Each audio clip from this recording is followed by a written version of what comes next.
হঠাৎ ছোট বাচ্চাকে চুমা খেয়ে সমালোচনায় পড়লেন বুবলি। হ্যালো ভিউয়ার্স, বিস্তারিত জানতে চ্যানেলটি সাবস্ক্রাইব করে সম্পূর্ণ ভিডিওটি দেখতে থাকুন। সুপ্রিয় দর্শক, টলিউডের অন্যতম ব্যস্ত অভিনেত্রী শবনম ইয়াসমিন বুবলি সোশ্যাল মিডিয়ায় একের পর এক আলোচনার সমালোচনা তৈরি হচ্ছে তাকে নিয়ে। নিজেকে যতই সোশ্যাল মিডিয়া থেকে আড়ালে রাখতে চাক না কেন, ব্যক্তিগত ইস্যু ও সিনেমা কাজ নিয়ে মাঝে মধ্যে তাকে নিয়ে আলোচনা সমালোচনা করে অনেক ভক্তবৃন্দ। ঠিকই তেমনি আবারও নতুন করে সমালোচনা তৈরি হয়েছে শবনম ইয়াসমিন বুবলিকে নিয়ে। সাম্প্রতিক সোশ্যাল মিডিয়ায় শবনম ইয়াসমিন বুবলির একটি ভিডিও ভাইরাল হয়েছে, যে ভিডিওতে শবনম ইয়াসমিন বুবলিকে দেখা যায় এক অনুষ্ঠানে গিয়েছে, আর সেখানে গিয়ে এক ছোট বাচ্চাকে চুমো খেয়েছে, আর তারপর থেকে সোশ্যাল মিডিয়ায় তাকে নিয়ে সমালোচনা। এরই মধ্যে ভক্তদের অনেক ধরনের মন্তব্য রয়েছে। শবনম ইয়াসমিন বুবলি এই ছোট বাচ্চাটি আসলে কাকে চুম্বো খাচ্ছে, নাকি পরকীয়ার ফলে এই সন্তানটি জন্ম, শবনম ইয়াসমিন বুবলির এটি কোনো রক্তের সম্পর্ক রয়েছে,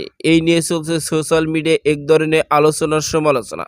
তো সুপ্রিয় দর্শক, ভিডিওটি আপনার কাছে ভালো লাগলে একটা লাইক দিন। নিত্য নতুন ভিডিও আপডেট পেতে চ্যানেলটি সাবস্ক্রাইব করুন। অসংখ্য ধন্যবাদ পুরো ভিডিও উপভোগ করার জন্য।